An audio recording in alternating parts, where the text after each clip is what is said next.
eu sou a Gi e esse é o Da Estante, meu canal sobre livros.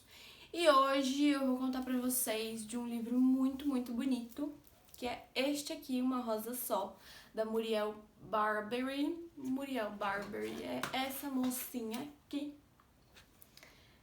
Ela nasceu em 1969, autora de 5 romances, incluindo A Morte do Gourmet, A Vida dos Elfos e A Elegância do Ouriço, que se tornou uma sensação literária mundial, com milhões de exemplares vendidos. No Brasil, os 3 títulos foram publicados pela Companhia das Letras.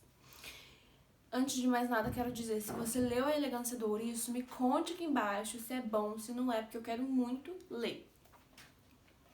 Este livro foi assim. Vou deixar aqui o card pra vocês. Eu gravei um vídeo sobre A Mercadoria Mais Preciosa, que é o melhor livro que eu já li na vida. Quando eu contei pra uma cliente que era o melhor livro que eu já tinha lido na vida, ela falou, eu me sinto assim sobre A Elegância do Ouriço. Falei, mentira. Aí, passou. Aí, quando chegou esse livro, eu vi que era da mesma autora de A Elegância do Ouriço. Falei, não li uma, eu vou ler esse. Aí, peguei pra ler.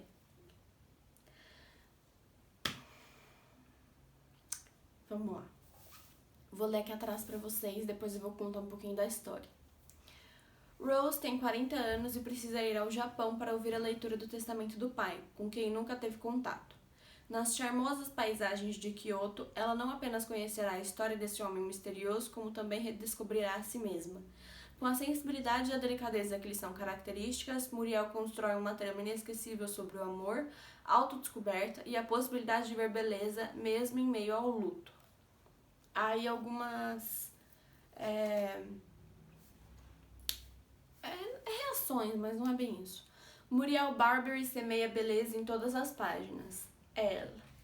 Uma ode ao Japão e a uma cidade propícia a metamorfoses. Le Monde.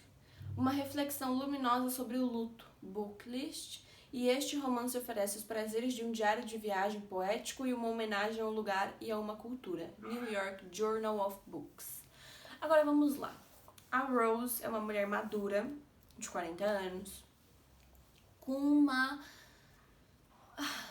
uma certa infantilidade, uma certa petulância que só as crianças têm, sabe? Ela se diz órfã porque a mãe dela faleceu, mas ela sabe que ela tem um pai que vive no Japão. Um dia ela descobre que ele faleceu e que ela precisa ir até lá pra ouvir o testamento. Ela vai, porque ela diz a si mesma que ela não tem nada, ela não tem ninguém.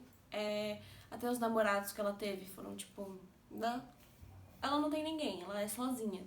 Então ela não tem nada a perder e vai. Mas o que esse cara quer depois de já ter morrido, sabe? Não quis nada comigo a vida inteira. Foi ausente pra ela toda a vida. O que ele quer agora? Mas ela vai pro Japão. Lá ela fica na casa do pai dela. Eu não consigo me lembrar agora como é o nome do pai dela. Não lembro. Haru. Haru é o nome do pai dela. Ela fica na casa de Haru, onde ela tem a Sayoko, que é uma empregada, uma funcionária do pai. Serve o café, limpa, passa os recados pra ela, canta o samba, vai te levar em não sei aonde. O que eu achei interessante é que quando a Rose fala com a Sayoko e com o canto, ela fala em inglês. Porque assim, a história se passa no Japão, mas a Rose é uma francesa. Então ela fala francês e inglês.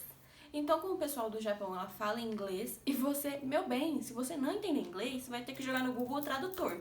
E é isso, você que lute. Quando ela fala com alguém que fala a mesma língua que ela, aí a gente lê em português, né? Porque haja coração também.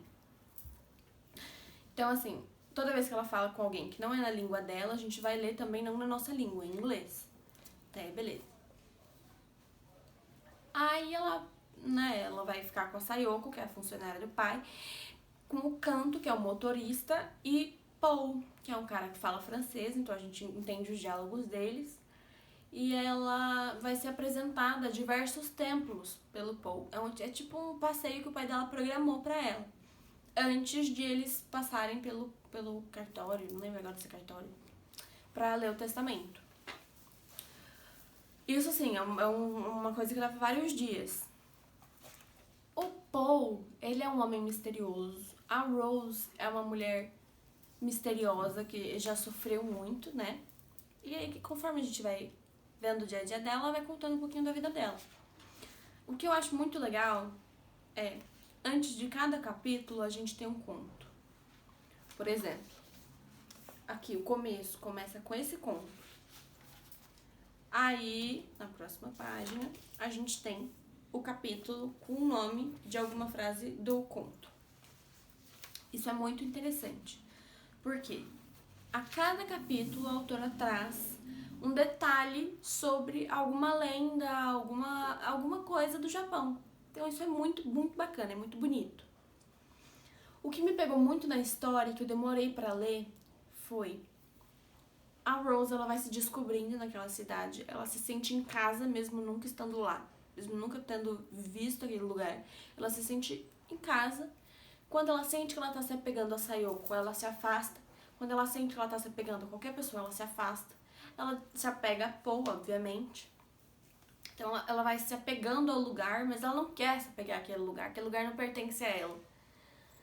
A Rose é botânica, então a todo momento ela vê as flores falarem com ela vê as árvores falarem com ela, a paisagem tá sempre falando com ela e consequentemente com a gente. É muito, muito bonito, até arrepio, gente, é muito bonito mesmo. O que me pegou foi a Rose, ela não teve pai presente na vida dela. E quando ela vai pro Japão, vê a vida que ele levava, tudo que ele deixou pra ela no sentido de os passeios, os templos, ela sempre visita templos e come em algum lugar. Com o Paul, que é quem tá acompanhando ela. Ou com o Kanto, que é o motorista. Ela vive o luto por uma coisa que ela não teve, porque ela vive o luto pela morte do pai, um pai que nunca teve lá pra ela sofre, e ela vive o luto por aquilo que ela não teve, no sentido de ela vive o luto da falta do pai, entendeu? Ela, tipo, levou a vida, né, quando criança, ok, não tem o pai, mas quando ela bate de frente com aquilo, eu não tive pai. Vocês estão entendendo? Então ela sofre o luto pela morte do cara e ela sofre o luto por ela nunca ter tido o cara. Ela sofre esses dois lutos ao mesmo tempo e ao mesmo tempo ela vai se descobrindo. É muito bonito. Então o que me pegou foi, o que eu senti bastante na leitura foi justamente isso. Sofrer o luto por algo que nem chegou a existir. Que é o pai pra ela. Porque eu me identifiquei muito por umas coisas da vida com isso, um luto por algo que a gente nem sequer chegou a ter.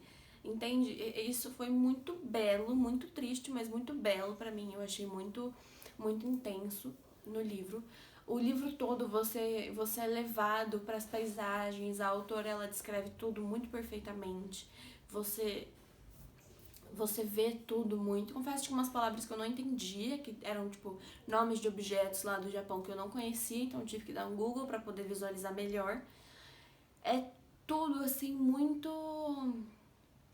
Você meio que se descobre junto com a Rose, porque ela vê aquela paisagem desperta alguma coisa nela. Você sente em você também, sabe? Então o livro te toca muito, mexe muito. Assim, achei magnífico.